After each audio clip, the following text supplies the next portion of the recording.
Bonjour et bienvenue sur The Crime Reel.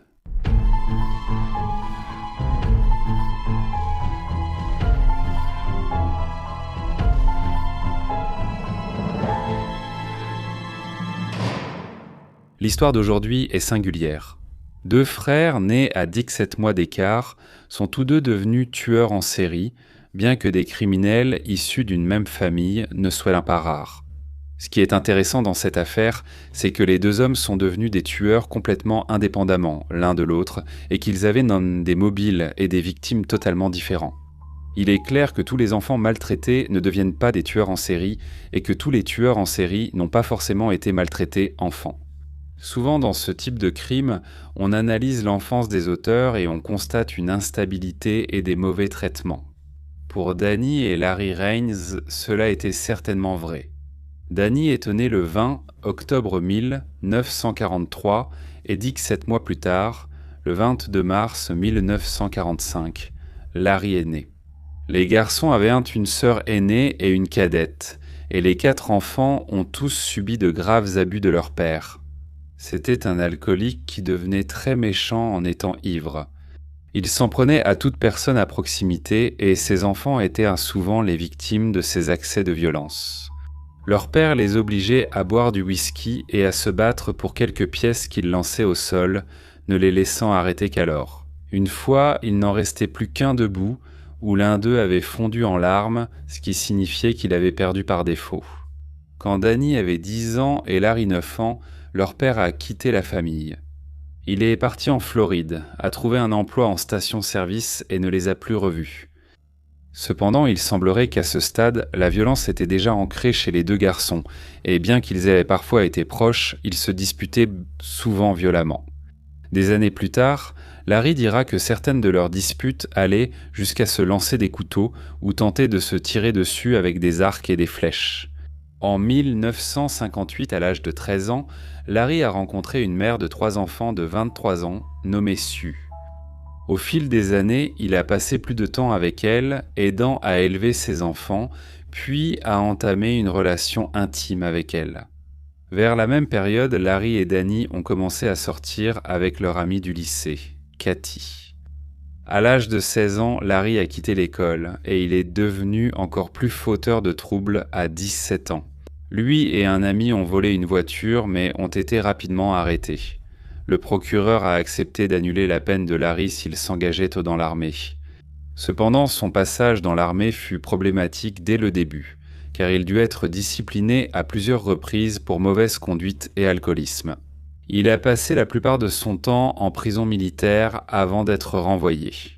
Pendant ce temps, Danny avait épousé Cathy, la fille que les deux frères fréquentaient, et le couple a eu 3 enfants ensemble.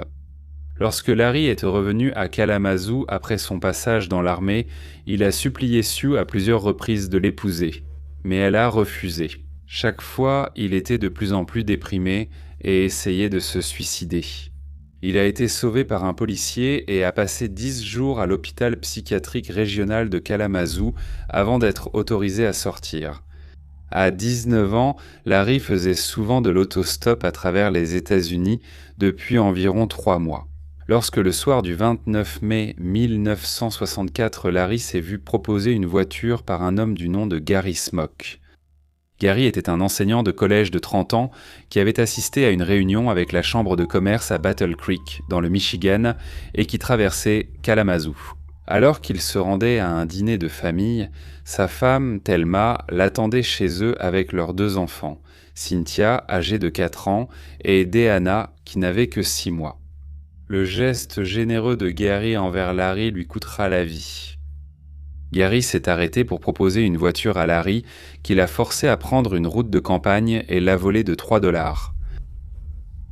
Il a ordonné à Gary de monter dans le coffre et de se taire, mais Gary a commencé à taper et à donner des coups de pied pour être entendu. Larry s'est arrêté sur une route tranquille juste à l'extérieur de Kalamazoo. Il a ouvert le coffre de la voiture et a tiré 2 fois avec son pistolet de calibre 22. La première balle a raté, mais la seconde a atteint Gary à la tête, sous l'oreille. Une autopsie conclurait plus tard que Gary serait mort de la blessure par balle en quelques minutes. Laissant le corps de Gary dans le coffre de la voiture, Larry est allé s'acheter un hamburger avant de conduire la voiture de Gary jusqu'à Elkhart, dans l'Indiana, à environ 5 km de là. Aux premières heures du 30 mai, il a braqué la station-service, tiré 2 fois dans la tête de l'employé Charles Snyder, puis s'est enfui avec $100. Le corps de Charles a été découvert par des pêcheurs peu après le meurtre. La police, informée, a installé des barrages routiers dans la région. En tentant de rejoindre Kalamazoo, Larry s'est approché d'un barrage routier, conduisant la voiture de Gary avec son corps dans le coffre. Il a été arrêté au barrage routier et interrogé. Il a agi de manière détendue et on l'a laissé passer sans aucune suspicion.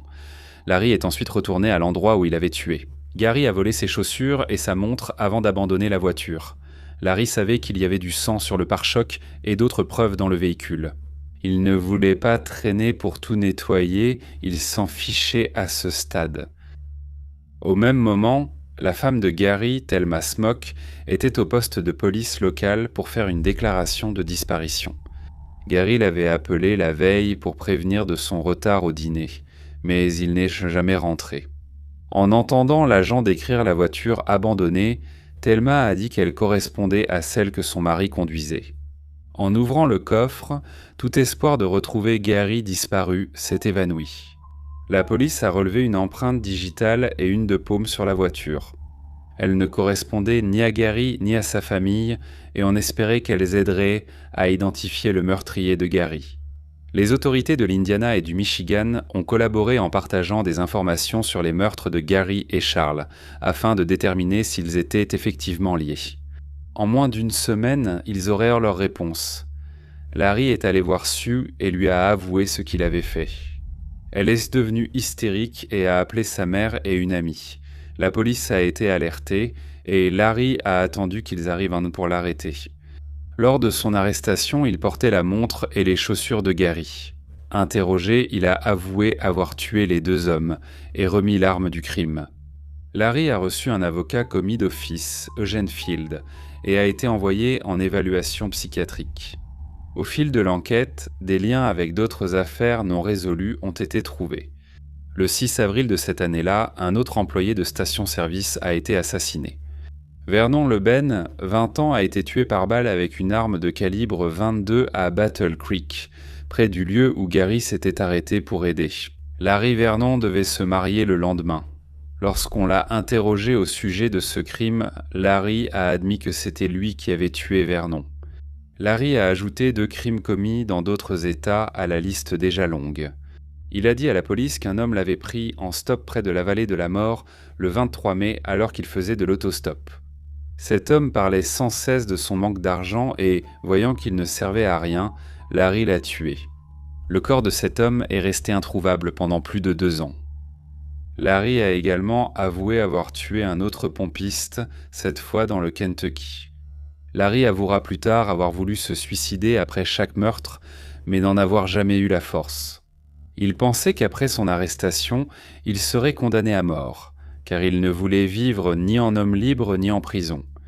Larry n'a été jugé que pour le meurtre de Gary, les autres accusations ayant été réservées en attendant l'issue du procès débuté à la cour de circuit du comté de Kalamazoo en septembre 1964.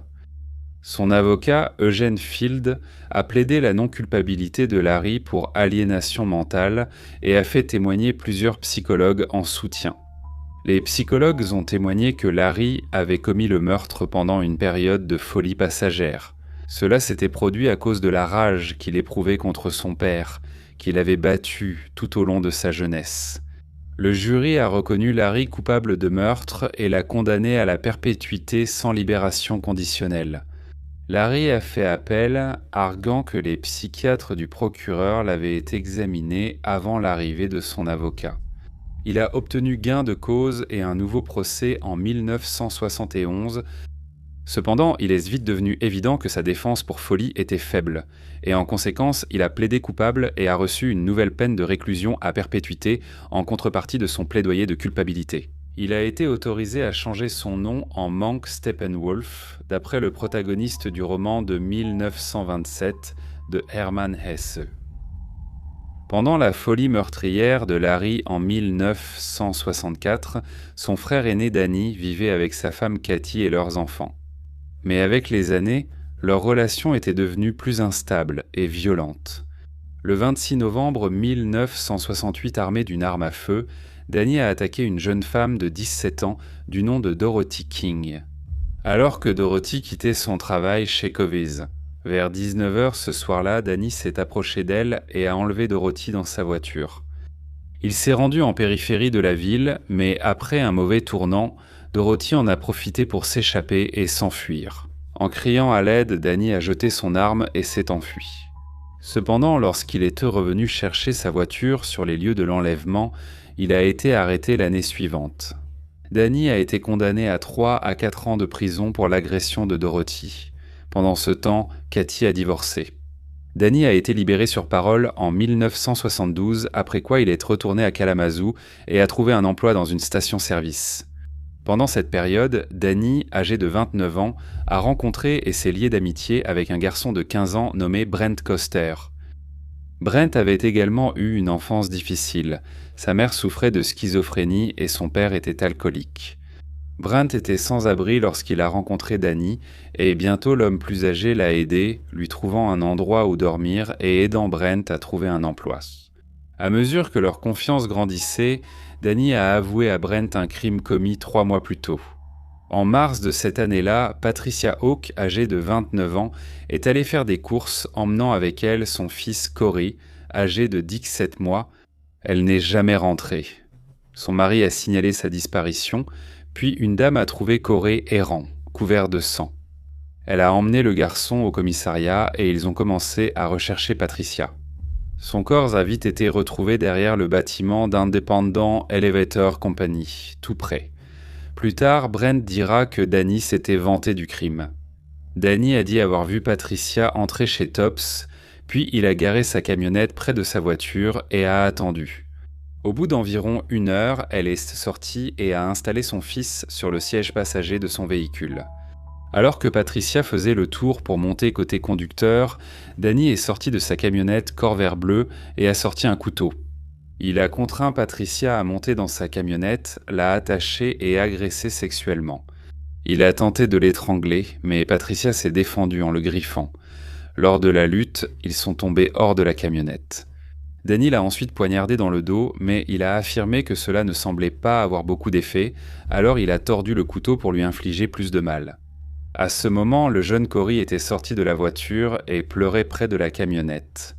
À seulement 17 mois, Danny a supposé que le garçon ne se souviendrait de rien, alors il l'a laissé seul. Brent a ajouté que Danny lui avait dit que leur action avait si bien marché qu'ils devraient refaire une attaque ensemble. Attraper une femme, l'agresser sexuellement, la voler, puis la tuer, Brent a acquiescé.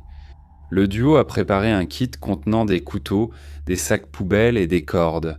Ils sont ensuite partis à la recherche de victimes. Le 5 juillet 1972, Danny travaillait à la station-service sur Sprinkle Road à Kalamazoo lorsque 2 jeunes femmes sont arrivées vers 1h30 du matin pour faire le plein de leur voiture. Linda Clark et Claudia Bidstrup, qui avaient en toutes les deux 19 ans, étaient vos colocataires et voyagèrent depuis Chicago pour retrouver le frère de Linda à Ann Arbor. Brent a fait le plein. Pendant que Danny regardait sous le capot, il a débranché une bougie d'allumage pour faire croire à un problème. Il a demandé aux femmes de se garer dans une place de parking pour qu'ils puissent regarder de plus près et réparer la voiture pour elles. Les 2 hommes ont sorti des couteaux, demandant aux femmes de ne pas crier pour éviter d'être blessées. Danny a demandé à Linda et Claudia de monter à l'arrière, puis a garé la voiture derrière la station-service, dans l'obscurité. Les 2 hommes ont ensuite attaché les femmes, l'un surveillant pendant que l'autre continuait à servir les clients. Danny et Brent ont tous 2 agressé sexuellement les 2 femmes à plusieurs reprises avant que Danny ne dise à Brent qu'il était temps pour lui de tuer Claudia, pour qu'il goûte à sa propre médecine. Brent a essayé d'étrangler Claudia avec une corde, mais elle s'est battue pour sa vie. Danny a aidé Brent à tuer Claudia, puis Brent a étranglé Linda. Les corps des femmes ont été placés à l'arrière de leur voiture sous une couverture, puis Brent a conduit jusqu'à une zone boisée près de Galesburg. Il a aspergé la voiture d'essence, allumé une cigarette et l'a jetée à l'intérieur. Avant de partir, il est retourné au garage à pied où Danny lui a montré ce qu'il avait pris aux femmes. 2 bagues, un peu d'argent, des boucles d'oreilles et des photographies. 12 jours plus tard, des motards sont tombés sur la voiture abandonnée. La cigarette n'a pas enflammé l'accélérant et les corps des filles restaient invisibles sur la banquette arrière du véhicule à cause de leur décomposition. La cause exacte du décès n'a pas pu être confirmée à 100%, mais les cordes autour de leur cou suggéraient un étranglement. Impossible aussi de savoir si elles avaient subi des agressions sexuelles à cause de l'état de leurs restes. La police pensait que ces meurtres pouvaient en être liés à celui de Patricia Hawk en raison des similitudes dans la manière dont les femmes avaient été attachées et tuées. Mais ils étaient encore loin d'attraper Danny et Brent. 1 mois après le meurtre de Linda et Claudia, le duo a recommencé. Le 5 août 1972, ils ont enlevé Pamela Fiernell, âgée de 18 ans. Pamela faisait de l'autostop sur le campus de l'université Western Michigan. Lorsqu'ils l'ont aperçue, ils l'ont menacée avec un couteau. Ils l'ont forcée à monter dans leur fourgonnette, l'ont attachée, couverte d'un sac de couchage et emmenée dans une zone boisée isolée. Pendant plus de 6 heures, le duo l'a agressée sexuellement puis emmenée près d'un lac. Brent a déclaré que lui et Danny buvaient de la bière et ont donné du vin à Pamela.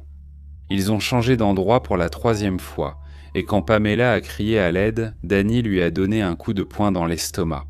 Quand cela n'a pas réussi à la maîtriser, Brent a mis un sac en plastique sur sa tête et l'a étouffée. Ils ont ensuite déplacé le corps de Pamela loin du van. Peu après, Danny a aperçu une voiture de police et Brent s'est enfui. Les policiers se sont arrêtés, ont vérifié l'identité de Danny et lui ont dit qu'il était libre de partir. Le lendemain, le duo est revenu et a déplacé le corps de Pamela dans un endroit plus isolé. Peu de temps après, l'amitié entre Danny et Brent a commencé à se détériorer et la police se rapprochait de la résolution des crimes. Le 4 septembre, Danny a été interrogé sur les meurtres de Linda et Claudia en juillet. En enquêtant sur les stations-service près de l'endroit où la voiture de la jeune fille avait été retrouvée, la police a découvert le casier judiciaire de Danny pour une tentative d'enlèvement sur Dorothy King. Brent traînait souvent à la station-service avec Danny et a aussi été convoqué pour interrogatoire. L'avocat commis d'office de Brent, James Hills, lui a dit qu'en coopérant, il pourrait plaider coupable pour un seul chef de meurtre au second degré. Brent a donné sa version à la police. Le 18 octobre, Brent a conduit la police jusqu'au corps de Pamela, qui était porté disparu depuis plus de 2 mois. Elle avait été laissée à moins d'1 mile de l'endroit où les corps de Linda et Claudia avaient été découverts. Brent a déclaré que Danny était toujours le principal instigateur des crimes et qu'il avait mis fin à leur amitié par crainte que Danny ne le tue aussi. Brent a aussi dit à la police que Danny lui avait avoué le meurtre de Patricia Hawk, commis avant leur rencontre. Brent n'avait encore que 15 ans et, à ce titre, son avocat voulait que son affaire reste devant le tribunal pour mineurs. Cependant, Donald Burge, procureur du comté de Kalamazoo, souhaitait transférer l'affaire devant le tribunal pour adultes, en raison de la nature particulièrement brutale des crimes. Danny affirmait qu'il était innocent de toutes les accusations et qu'il n'était pas un meurtrier. Néanmoins, il s'est retrouvé dans une cellule de haute sécurité dans la même prison du comté où son frère Larry attendait son nouveau procès pour le meurtre de Gary Smoke. Ils étaient dans les cellules 1 et 2. Alors que Larry a changé son plaidoyer en coupable, Danny a continué à clamer son innocence. Il a été jugé en février 1973 pour le meurtre de Patricia Hawk. Même si Brent ne connaissait pas Danny au moment du meurtre, il était le principal témoin contre lui. Il a témoigné sur la façon dont Danny lui avait raconté tout l'incident, et son témoignage correspondait aux preuves matérielles de la scène de crime. Kathy Rains, l'ex-femme de Danny, a témoigné avoir vu une égratignure sur son visage quelques jours après le meurtre de Patricia. Il a dit que c'était arrivé pendant qu'il bricolait. La mère de Danny soupçonnait également qu'il pouvait être impliqué dans le meurtre de Patricia, mais l'avocat de Danny a tenté de discréditer son témoignage en affirmant qu'elle avait été suivie par un psychiatre et qu'elle fumait de la marijuana à cette époque. Le mois précédant le procès, un gardien de prison a trouvé un mot déchiré dans les toilettes de la cellule de Danny. Ce mot indiquait qu'il essayait de trouver une femme prête à mentir à la police pour lui fournir un alibi pour la nuit du meurtre de Patricia.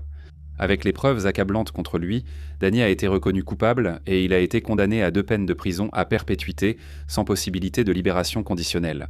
L'une pour meurtre au second degré, l'autre lors d'une agression sexuelle. Danny a de nouveau été jugé en juillet 1973, cette fois pour le meurtre de Pamela Fiernell.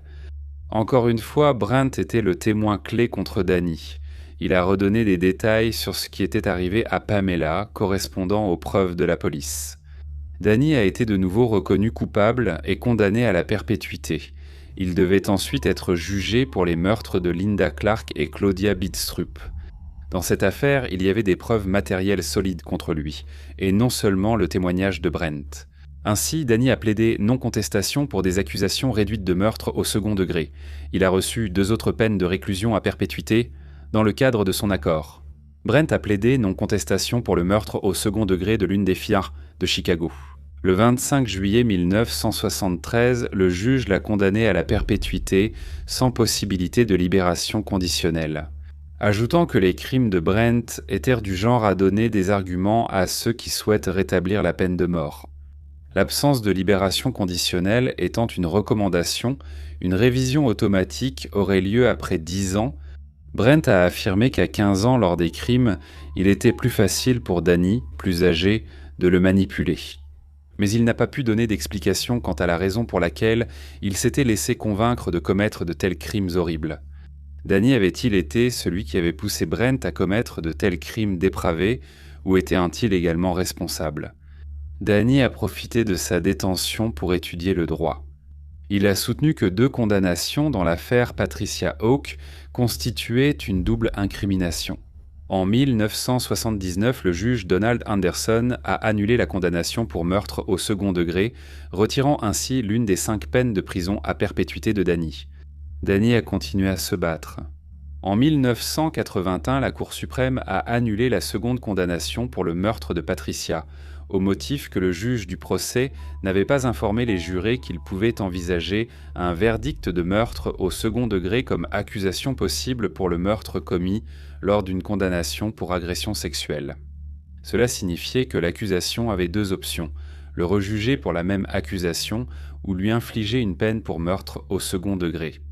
Ils ont choisi la seconde option et ont opté pour la condamnation pour meurtre au second degré. Le meurtre au second degré permet la possibilité d'une libération conditionnelle. Danny avait aussi été condamné pour meurtre au second degré après avoir plaidé sans contestation pour les meurtres de Linda Clark et Claudia Bidstrup. Cela signifiait que seule la condamnation pour le meurtre de Pamela Fiernell assurait qu'il resterait en prison à vie. Danny a maintenu qu'il avait participé à l'attaque contre Pamela, mais ne l'avait pas tuée. Et certains pensent que la police a été beaucoup trop rapide à croire la version des faits présentée par Brent, qui coopérait évidemment pour se protéger lui-même. Pendant leur incarcération, Larry et Danny ont été détenus dans diverses prisons du Michigan, mais séparés, ils ne se sont jamais revus. Larry a gardé contact avec l'ex-femme de Danny, Kathy, et ils se sont mariés le 22 mars 1976. Cependant, ils ont divorcé quelques années plus tard. Larry s'est marié une 2e fois en 1980. Selon lui, pendant son séjour en prison, il a eu 4 liaisons avec 4 femmes différentes, dont 2 qu'il a commencées alors qu'il était en prison. Malgré ses recours pour obtenir une libération conditionnelle, Danny est décédé au centre correctionnel de Lakeland à Coldwater, dans le Michigan, le 29 janvier 2022 à l'âge de 78 ans. L'année suivante, Larry est décédé au centre correctionnel de Saginaw, dans le Michigan. Il avait également 78 ans au moment de sa mort. Pendant sa détention, Brent, l'acolyte de Danny, a suivi plusieurs programmes de réhabilitation pour délinquants sexuels et obtenu un diplôme en droit. Bien que décrit comme un détenu exemplaire par la prison, ses demandes de libération conditionnelle ont toujours été refusées. Puis en septembre 2020, sa demande de libération conditionnelle a été approuvée. Après avoir pris en compte ses remords pour ses crimes, son âge au moment où ils ont été commis, ainsi que son comportement en prison. Le Conseil des libérations conditionnelles a déterminé qu'il était peu probable qu'il récidive, et après avoir passé 48 ans en prison, Brandt a été libéré en janvier 2021. À l'audience de libération conditionnelle, il a affirmé vouloir contribuer à la société en homme libre, ajoutant que sans sa rencontre avec Danny Rains, il n'aurait jamais participé à de tels crimes. Cependant, le procureur du comté de Kalamazoo, Jeff Getting, s'est dit très préoccupé dans un communiqué par la décision du département des services correctionnels du Michigan, ajoutant que selon lui, les risques pour notre communauté sont tout simplement inacceptables. Je ne connais personne d'autre avec un passé aussi horrible qui ait jamais été libéré, où que ce soit. Larry et Danny étaient uniques. Ils sont devenus tueurs en série indépendamment, avec des chronologies, modes opératoires et victimes différents. Et pour ces deux hommes en particulier, la frontière entre l'inné et l'acquis est extrêmement floue. D'après mes recherches, je ne trouve aucune information sur leur sœur. Donc je suppose qu'elles ont mené une vie sans délit majeur, même si elles ont été soumises à la même éducation. Les victimes de Larry ressemblaient à leur père, qui les a violemment maltraités enfants et deux travailleurs dans une station-service. Comme leur père, cela montrerait que Larry ressentait une grande colère envers lui. À l'inverse, les crimes de Danny étaient sexuels et visaient uniquement des femmes. Les deux frères étaient souvent mis en compétition par leur père alcoolique, qui favorisait leur rivalité et avait aussi tenté de séduire Cathy, qu'ils ont finalement tous deux épousée. La publicité que Larry a reçue pendant son procès et son appel, au moment même où Danny et Cathy se sont séparés, a-t-elle déclenché quelque chose chez Danny qui a lancé sa série de meurtres? Il serait exagéré d'attribuer entièrement les crimes de ces deux hommes à leur éducation désastreuse. Nous ignorons l'impact réel de cette éducation. S'ils avaient grandi dans une famille stable et aimante, seraient-ils malgré tout devenus les monstres qu'ils sont? Ou bien une éducation normale aurait-elle pu les empêcher de sombrer dans une vie de crime?